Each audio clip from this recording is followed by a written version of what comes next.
Hola, buenas tardes. En primer lugar, deciros que me hubiera gustado mucho estar con vosotros allí esta tarde analizando qué es lo que ocurre en Nicaragua. Quisiera transmitiros tres ideas. En primer lugar, que no podemos considerar estos acontecimientos en Nicaragua como un hecho aislado. Si hacemos un poco de memoria, nos daremos cuenta de que el año pasado, por estas mismas fechas, en Venezuela estaban teniendo lugar también acontecimientos violentos en la calle, las guarimbas, los tranques, los asesinatos, los paramilitares.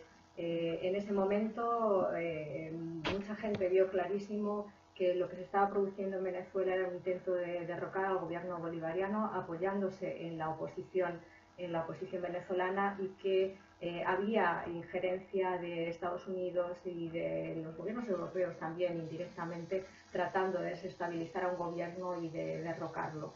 Ese mismo patrón, esos mismos acontecimientos los podemos estar viendo ahora mismo en Nicaragua.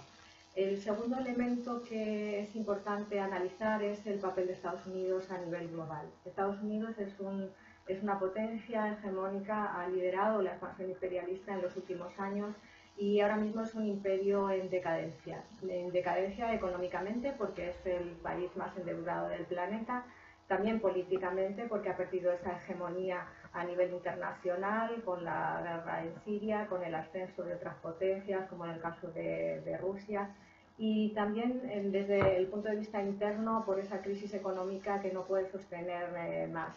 Pero un imperio en decadencia es altamente peligroso.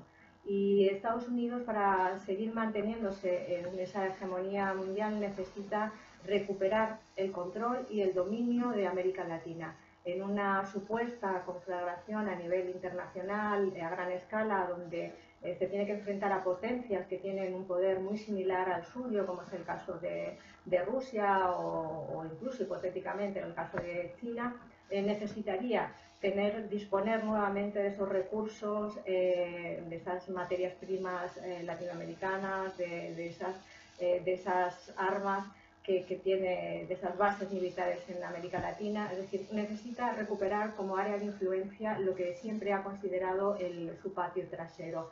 Así que Estados Unidos como potencia no puede sobrevivir si no continúa, si no recupera la influencia y el dominio de América Latina. Eh, Además, hay que señalar que efectivamente todos estos gobiernos pueden llegar a tener problemas internos. De hecho, no hay ningún gobierno latinoamericano, pero tampoco europeo o incluso mediterráneo, como nosotros mismos, que no tengamos toda una serie de problemas que lleven a la gente a la calle, a manifestarse, a movilizarse. Pero de ahí a pensar que esas manifestaciones, esas movilizaciones tengan ese carácter que las haga ser noticia internacional en todos los telediarios, pues nos tenemos que preguntar por qué, porque esos conflictos internos se convierten en primera plana de todos los informativos, de todos los medios de comunicación a nivel mundial. Ahora mismo, por ejemplo, en Brasil hay zonas completamente militarizadas, llenas del ejército intentando controlar las movilizaciones de la población. Ha pasado con el intento de impedir, de hecho se ha impedido, ¿no?, que Lula pueda presentarse a las elecciones y ha habido grandes movilizaciones y sin embargo ahora mismo Brasil no aparece en ningún noticiero, solo aparece en Nicaragua. Así que estamos ante una propaganda orquestada también para desprestigiar y para justificar una posible intervención o un posible derrocamiento del gobierno nicaragüense. Tradicionalmente se ha utilizado a la oposición y se ha alimentado los conflictos internos para acabar con los gobiernos progresistas.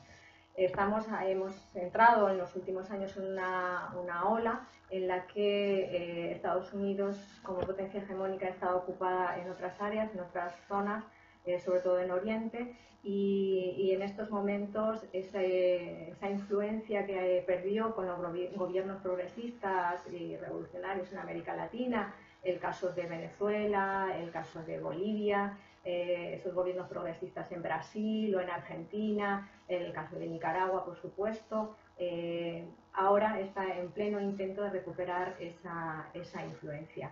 Lo más lamentable de todo esto es que haya muchos intelectuales, muchos académicos que, aun habiendo reconocido, sabiendo que existen todos esos documentos norteamericanos en donde se va detallando paso por paso cómo acabar, cómo derrocar a todos estos gobiernos a través de calentar la calle, de hacer que ese descontento que hay dentro de los países se convierta en un instrumento para derrocar a los gobiernos y hacer que se instalen gobiernos afines a las políticas y a los intereses norteamericanos.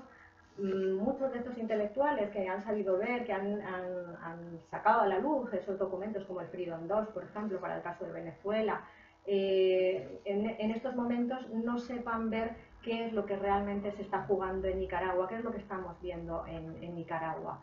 Por otro lado, qué alternativa están presentando todos aquellos que hasta hace pocos días se consideraban afines al gobierno de Nicaragua y ahora mismo están haciendo el juego a toda esta injerencia interna. Y ya para terminar, ¿no? Deciros que a pesar de que pueda parecer que Estados Unidos y que todas estas fuerzas que intentan hacer retroceder a los gobiernos que han tenido voluntad de desarrollar políticas sociales, de cambiar la lógica de la explotación y de la subordinación, a pesar de que nos pueda parecer que todo esto no tiene fin, ¿no?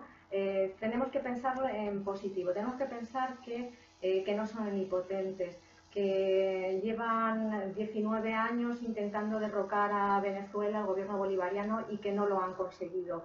Que en Bolivia también se juegan todas estos avances, ¿no? de los pueblos, y que ha habido también, no, está habiendo muchos intentos de derrocar al gobierno de Evo y no lo han conseguido. Así que yo creo que tenemos que pensar siempre que a pesar de esa imagen de que todo lo pueden, no es verdad que todo lo puedan. No lo pudieron en el pasado, ha habido más de 100 golpes de Estado promovidos y fomentados por Estados Unidos y con las élites de todos estos países latinoamericanos, y sin embargo todavía América Latina se resiste, no es ese patio trasero de Estados Unidos. Yo lo dejo aquí, os dejo esas ideas para reflexionar, para debatir y para ver si somos capaces de desarrollar una campaña para desenmascarar qué es lo que está en juego, qué es lo que hay detrás de esta estrategia de acabar con el gobierno legítimamente elegido en Nicaragua hace apenas 2 años, con el 70% del apoyo de la población. Muchas gracias.